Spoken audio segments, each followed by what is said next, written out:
एकनाथ जी की भागवत में हमने पढ़ा कि जब शिष्य गुरुदेव का वरण करता है सच्चे भाव से, तो उसी समय गुरुदेव की मानस मूर्ति शिष्य के मन में बैठ जाती है, और जब तक शिष्य का कल्याण नहीं होता तब तक गुरुदेव उनके मन से नहीं हटते। तो ये मूर्ति प्रगट की तो हट जाएगी, लेकिन आपने जो मानस वरण किया है वो मानसिक गुरु मूर्ति आपका कल्याण करके ही आपको अपने साथ ले जाएगी। प्रगट में तो बड़े बड़े महापुरुषों की जब प्रथम हमें गुरुमंत्र मिला तो 2 ही वर्ष गुरुदेव भगवान रहे, अंतर ध्यान हो गए तो हम विकल हो गए कि 11 वर्ष की अवस्था, अभी 15 वर्ष के हुए और गुरुदेव चले गए, तो हमारा मार्ग कौन बताएगा।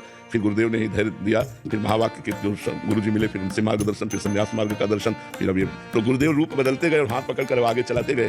तो ये विश्वास रखे कि गुरु तत्व हमें कभी छोड़ेगा नहीं, हमारा निश्चित परम कल्याण कर देगा। लेकिन प्रगट में ये लीलाएं होती हैं, अंतर ध्यान होना सही चाहिए। महाराज जी, हमारे सदन को तो आप स्वप्न भी नहीं आते। हम इतने अधम है कि आप स्वप्न में भी नहीं आते।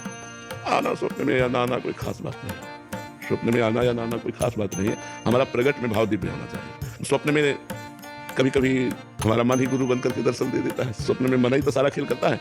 तो हमारा प्रगट में भाव दृढ़ होना चाहिए, और वो स्वप्न में आवे तो उनकी मौज, ना आवे तो उनकी मौज। हम प्रगट में निष्ठा रखें, प्रगट में निष्ठा रखेंगे तो हमारा काम हो जाएगा। महाराज जी, बड़े पाप हो जाते हैं, एक बार डांट दीजिए सबसे। अब ये अपने को सुधारना है कि गलती ना हो। वैसे माया बहुत प्रबल है, पर हम प्रयास करें गलती ना हो। गलती हो जाए तो भी हम भगवान से प्रार्थना करें कि हमें ऐसा बल दीजिए, साहस दीजिए कि हमसे गलती ना होने पाए। ठीक है, नाम जप करो, मंत्र जप करो, उसी से बल जागृत होता है।